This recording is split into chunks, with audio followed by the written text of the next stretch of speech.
Magandang umaga, tanghali, hapon, gabi sa Zodiac sign na Libra with the air elements. Lola Baby po nagpapakilala. Hello po sa inyo ha, kamusta po sa inyo kay Libra.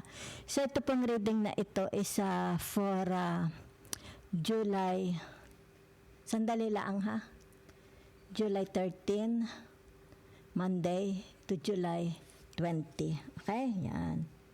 13 to 20. So, let's see the energy, okay, surrounding, okay? Ito pong energy na ito is very fluid, pwedeng magbago, okay? So, titingnan ko lang po yung energy nyo sa pangkasalukuyan. Salamat po ng marami. Let's begin na, mahal na Libra, okay? So, naririto ang tinatawag na the Four of Wands. Okay. So, it's all about your what you are. It's all about your hopes, okay? It's all about your future. You are thinking about your hopes. You're thinking about your future. It's more about your future, di ba? Yan. Maybe for some of you, you are thinking of going abroad, okay? Travel abroad, international. Or studying, going back to school, okay? Or meeting up with foreigners, okay? Maybe traveling, exchange students, maaring ko kayo mga estudyante, di ba? Maybe nag-iisip kayo ng studying abroad or exchange student, applying for a visa abroad. Culture and tinatawag na culture and tradition. For some of you here, nakikita ko lang, maybe you are well-traveled. Maybe you are narrating, telling your stories, okay? About your experience abroad. Maybe it's about your adventures, your experience, your knowledge, di ba?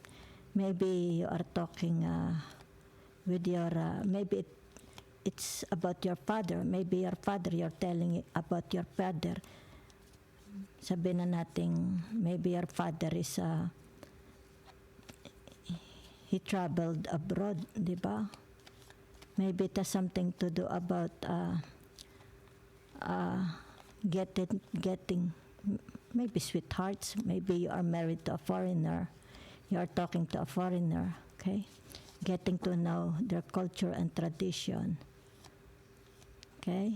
So, there is someone here, ibig sabihin nito is, hindi maswerte, kundi successful. Okay?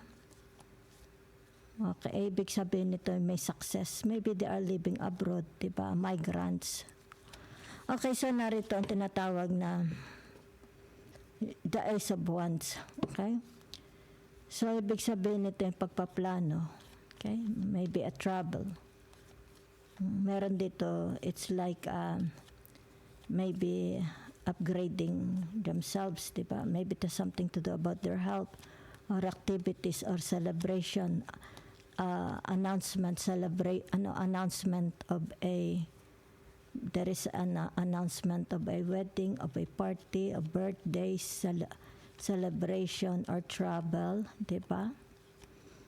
So, a graduation, announcement of graduation, studying, college or masteral or PhD, okay? Or meeting up with the foreigners, getting to know each other, dating, proposal, engagement, yan ha. So, naririto ang tinatawag the Six of Pentacles. Diba? So, ibig sabihin nito, tinatawag na maybe it has something to do about their appearance. Diba? Okay? About, sandali lang ha. 2, 3, 6, about their appearance, about their work, okay, about their health, about their, I don't know, health, maybe, di ba? So it has something to do about love. Maybe it has something to do about ending of a conflict, ending of a disagreements. Okay, yan. So, ibig sabihin nito, meron ditong tinatawag na romance, love is in the air. Merong love is in the air. Okay? Okay, so tingnan ko lang ang narito ang tinatawag na the Queen of Wands. Okay? So ibig sabihin ng the Queen of Wands na ito is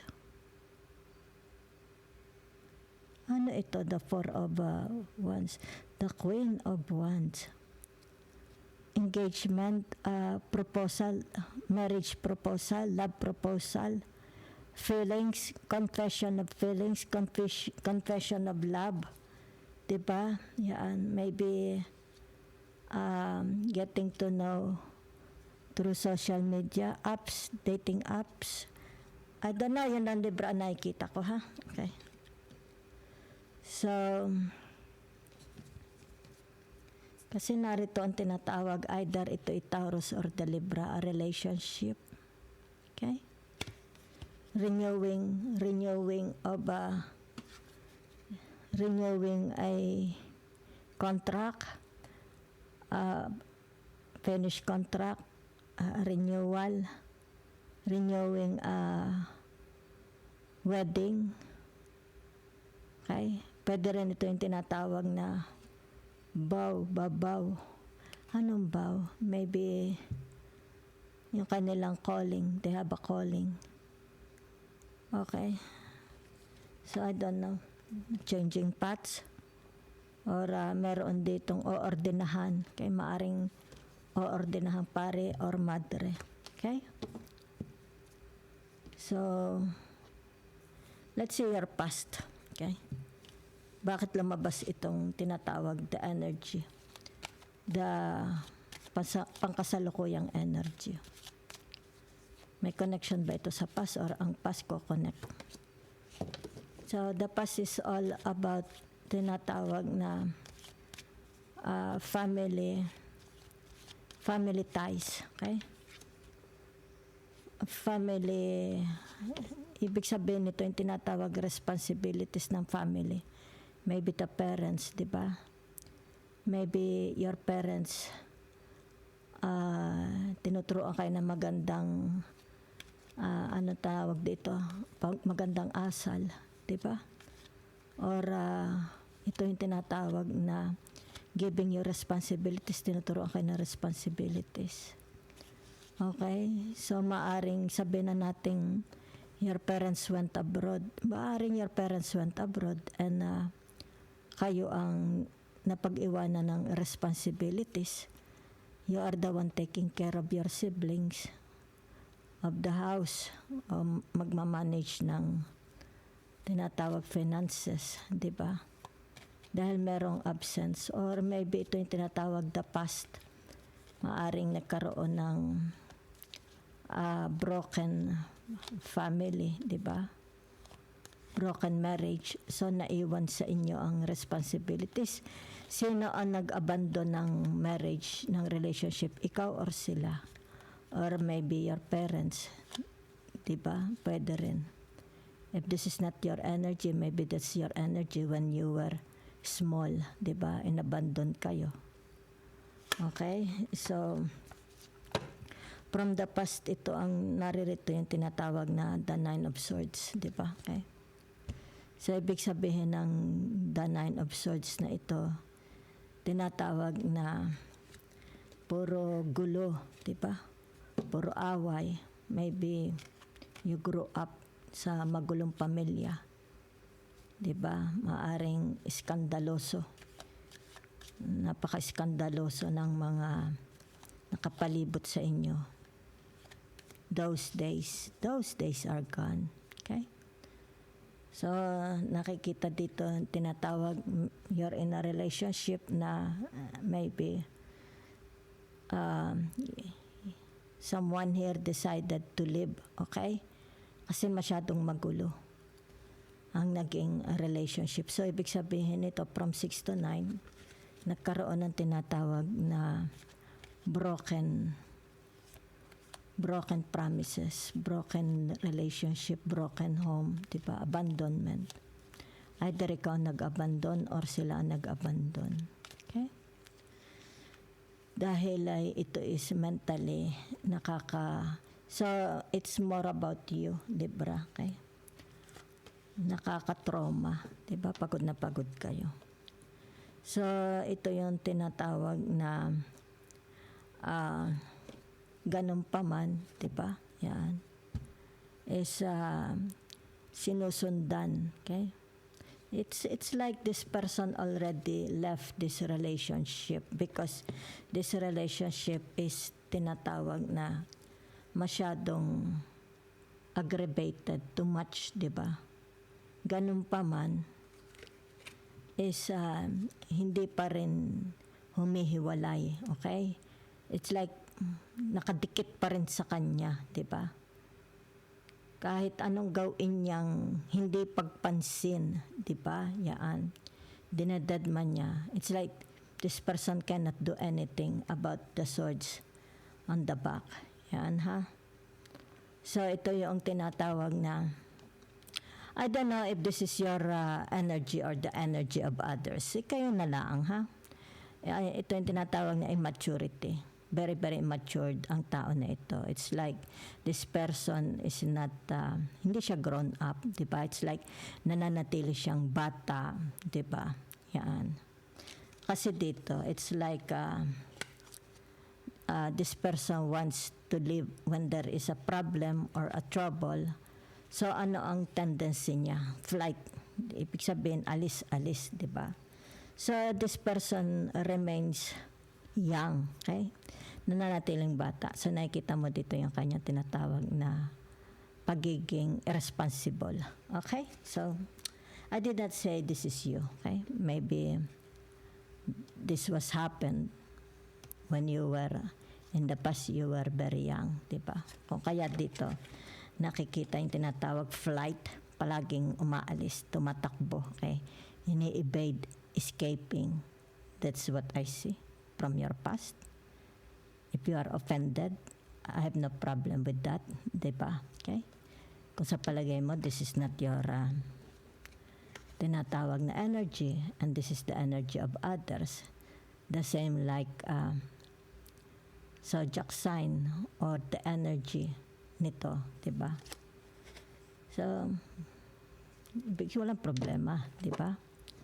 May pagka-flighty nakikita dito. This person is flighty. Big sabihin is, it's like they have no backbones, okay? Maybe they are still young or they are not yet ready for a big responsibilities.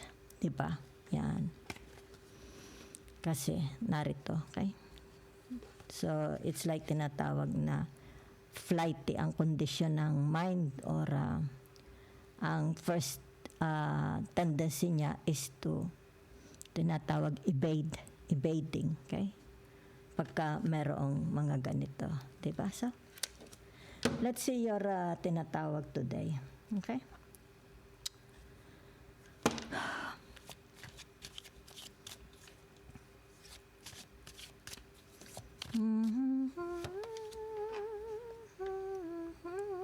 So today, ito yung tinatawag you are cleaning. Di ba masyadong, it's like your life is very messy and you want to clean it, di ba? Make in order, organize, di ba yan? So ito yung tinatawag the typical Libra, okay? Ito yung tinatawag na cleaning up, okay? Their, maybe their body, okay? Their health, diba? Or their surroundings at work, marriage, relationship, diba? So, ibig sabihin nito yung tinatawag cleaning up their yard, cleaning up the front of their house. Pwedeng literal their name, 'di ba? Reputation, 'di ba? Nililinis, okay? Yan. It's like malaki ang kanilang pinagbago, 'di ba? So, syempre, 'di ba, pag naglilinis ka ng bahay, anong pakiramdam mo? Masarap, 'di ba? It's the same with your heart, 'di ba? If you are cleaning, let's say, sabihin natin yung mga kalat, 'di ba? Let's say sabihin natin relationship, 'di ba? Yan, oh. Nililinis mo, okay? Ibig sabihin nito, kung may mga failures from the past about relationship, so nakikita dito, tinatawag na it's like dusting off, 'di ba? The past, yan, dusting off. So it's more about tinatawag na cleaning it's more about, let's say, sabihin na nating dusting off, okay, what's no longer serving you. Maaring dito sabihin na nating nagbagong buhay ka na, sa self-grooming, di ba? It's more about self-grooming, what is left, di ba? So it's like when you look at the mirror. So it's now na ito, ha. When you look at the mirror and you see yourself, di ba? It's like you will go to the parlor, okay, for a haircut. Maaari ito yung tinatawag, you need a manicure, pedicure, a massage, di ba? Yan, para magkaroon ng improvement, di ba? Ambience, bagong ambience, di ba? Self, bawan you are nagbe-build ka ng bagong ambience about yourself, the aura, di ba? Your aura, your spirituality, something like that. Or kung nililinis mo ang paligid ng bahay mo or ng negosyo mo o ng trabaho mo, it's the aura. You are attracting a good aura. Okay? Kaya the Seven of Pentacles. Okay?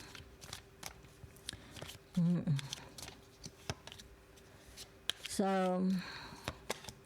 ibig sabihin nito, yan, ha? Ito yung tinatawag na kung i-connect natin itong danaw ninyo sa tinatawag na energy, okay? Pangkasalukuyang energy, di ba? So, ibig sabihin, what's no longer serve you, di ba? Be it friendship, a marriage, a relationship, di ba? Work, di ba? Health. But it's more here, tinatawag na cutting off, okay? Cutting off yourself from others, okay?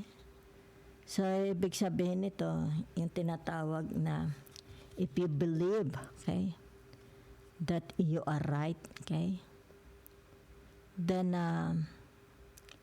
it will cost, it's like it will cost losing friends, it will cost losing people, but you are right, di ba? Yan. So kung kaya dito kita mo, di ba? It's like sabihin nating you win, but you lose friends, okay? You win, but you lose admirers, something like that, di ba? You win, but you lose. Nagkaroon, di ba? It's like kasi dito, di ba? Yan. It's like meron kang pinag-iigi.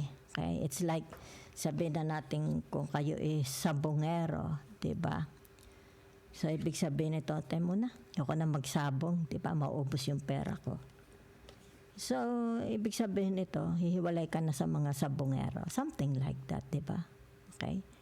You win, ibig sabihin, pagbubutihin mo, di ba? What is left? Pero wala ka ng connection from others, di ba? Yan. So it's more about praying yourself, di ba? Praying yourself. Maybe tinatawag from the past, di ba? You are it's like a slave, addicted, something like that, di ba? It's like hindi matahimik ang iyong kaisipan, di ba? It's like punong-puno ng samot-sari, di ba? Hindi na humiwalay. Okay? Maybe sabihin natin from the past, you want independency, di ba? Or sabihin na natin, hindi nagkaroon ng success, okay? Maybe they thought, kasi narito ang the past ninyo, they thought you can manage, you can handle, okay? But the outcome is tinatawag naging chaotic, di ba? Kung kaya dito, tinatawag it's like a never ending. It's like nakakapit, di ba? Kahit manahimik ka, kahit magdasal ka, nakakapit, di ba? It's like na-trap ka. Yan. You are trapped, you were trapped. But now, ibig sabihin nito, kaya ito ha. So, it's like you are ready for a new, okay, attraction. Maybe that's why ito ikaw, you are cleaning, diba? It's like pinapalitan mo, it's about your projection of yourself to others para maka-attract ka. Halimbawa, sabihin natin ng people, ng love, romance, friendship, diba? Money, partnership, diba? So, it's new. Ibig sabihin, kaya itong now na ito ay kumukonekta sa energy. New, okay?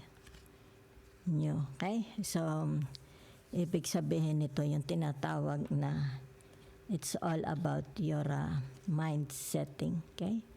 Maring for some of you, you have a fresh mind, di ba?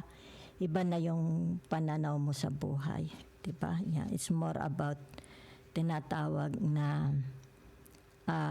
accepting or adventures, what comes, okay? Kung ito may dadating, yan, di ba? Ito yung tinatawag na you are ready, okay? You are ready. Yan ha. So, ito na, kaya narito, di ba? Ito na, okay? It's like you don't want a chaotic, very messy relationship. That's why naglilinis. Because you are preparing yourself, diba? For a new, it's like opportunities, doors opening, love, diba? Love, romance, travel, studies, schooling, diba? Getting to know each other, diba? Papasok. It's like papasok kayo, ha? Okay? Papasok kayo. And this, ibig sabihin nito, wala na ito. Diba? It's more about tinatawag na recreating your new image. Maybe you are recreating a new image para maka-attract kayo nito. Diba? Kaya narito ang tinatawag na the Six of Pentacles. Diba? Okay? It's like tinatawag na you are recreating a beautiful skin, di ba? You are recreating a new image of yourself, di ba? It's like you want to be very, very attractive, di ba? Yan. Kaya nga sabi nila, cleanliness is next to godliness. Okay? Yan. So, let's see. Yan, ha? Let's see your future, Libra. So, in the future, magkakaroon ng celebration, di ba? It's like for the first time, yan. Ito yung tinatawag na, yan, tagumpay. Okay? Yan. Magkakaroon po dito ng tinatawag celebration. Kung ano itong danaw na you are creating, okay? You are creating, yan ha? You are attracting. You are inviting, ha? Kasi narito ang tinatawag na the energy, okay? surrounding. Yan ha. Ibig sabihin nito, magkakaroon ito. Okay? Kung ano ito, yan ha, energy surrounding. Ibig sabihin nito, yan o. Magkakaroon ng tinatawag tagumpay. Yan ha. So, ibig sabihin nito, kayo na ito. Diba? It's more about kasi kayo is an heir. Diba? An heir. So, Libra is ruled by the planet Venus. Diba? So, kaya lumabas ito, the Queen of Wands. Okay? It's about your tinatawag na creating a new image. Okay? Yan. So, you are becoming very, very more subtle, gentle, diba? Loving. It's like a mic. Para kang maamong tupa. Okay? So, what will happen in the future, diba? Yan. In the future, whatever is this you are creating now, diba? Tinatawag na pasaporte. Yan. Your passport for the future. And your future is looking bright. Okay? Yan o. Okay? Ibig sabihin nito, if it has something to do about a relationship, kasi narito, diba? Magiging matatag. Okay? Solid. Grounded, deep-rooted. Okay? So, ito yung tinatawag na kaligayahang pinagkakaantay-antay mo. Okay? Pinagkakaantay-antay mo kaligayahan is mapapasa iyo. Okay? So, pag sinabi mong future, maybe kung ilang taong ka na, di ba? It's like the past is already erased, di ba? It's like, kasi narito yung tinatawag immaturity, di ba? It's like, tinatawag na childish, di ba? Dito nakikita yung tinatawag, akala nila, kaya na nila ito responsibilities, but nagkaroon dito ng tinatawag na disorderliness, disorganized. Hindi, okay? Hindi na manage, hindi na handle ng mabuti. So, kaya ngayon nakikita dito yung tinatawag na pagiging masinop, 'di ba? Maring pagiging masinop, pagiging orderliness, 'di ba? Pag-aayos sa sarili, pag-aayos sa kabuhayan, pag-aayos sa kanilang tinatawag na appearance, name, pagkatao, 'di ba? So, they are removing themselves. Nire-remove na nila itong sarili nila sa mga taong hindi naman nagdadala ng kabutihan sa kanila. And they are ready. Kaya nga narito yung tinatawag the energy. Okay? Yan. Fluid, very fluid. Okay? Pwede magbago. Yan. So, ibig sabihin nito, yung tinatawag new relationship na ito is nakikita naman na magkakaroon ng fruition, luck, okay? Success in the future, especially sa future, okay? Yan. So, that's it I see for you. So, ibig sabihin nito yung tinatawag na it's more about magiging solid, di ba? Nakikita ko dito rooted, magiging rooted, okay? Yan. Your blessings, okay? Sa marriage man ito, career, health, relationship, kung ano man ito sa buhay ninyo, di ba? Nakikita dito yung tinatawag na pangmatagalan, rooted na, okay? Hindi na ito matitibag, matibay na, okay? Yan, matibay na. So, ito ha, it's like you will find yung tinatawag na mga taong magdadala. It's like ang daladala lang nila kasiyahan para sa iyo. Okay? Yan. Maybe they are family, good friends, di ba? or kung sino man. Yan ha. Ito yung tinatawag lifetime. Okay? So, ibig sabihin, pagpapalain kayo. Okay? The graces of God, okay, will pour unto you. Okay? So, ibig sabihin nito, yung tinatawag kaluguran. Okay? Magiging very, very solid foundation. Okay? Dito. Yan ha. Maybe friendship, marriage, your wealth, your career, your health, diba?